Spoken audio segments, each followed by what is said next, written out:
In Exodus chapter 4 verse 2, God asks Moses, "What's in your hand?" and Moses replies, "A staff." God's question to Moses serves as a pivotal moment in the story of Moses' calling and commissioning by God.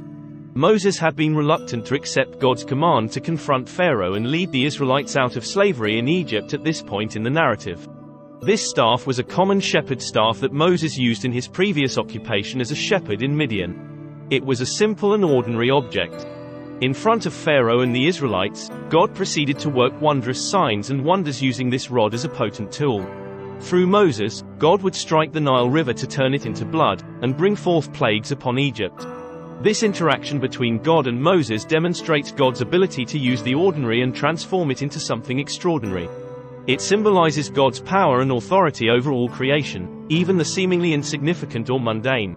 It also serves as a reminder that God can work through anyone and anything to accomplish His purposes.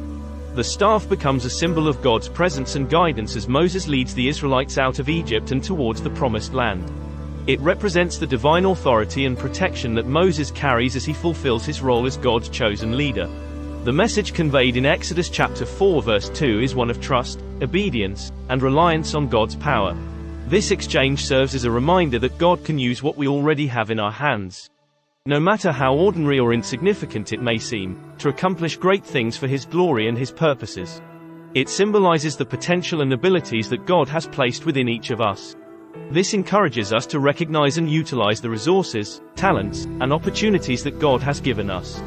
It reminds us that we don't need to wait for something extraordinary to happen or for perfect conditions to arise before we can make a difference.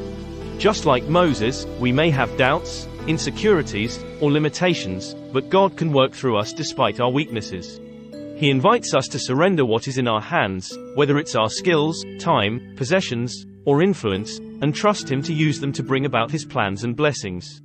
God calls us to walk forth in obedience and to have faith in His power to turn the ordinary into the remarkable. We are assured that He would empower and equip us to carry out the duties to which He has called us.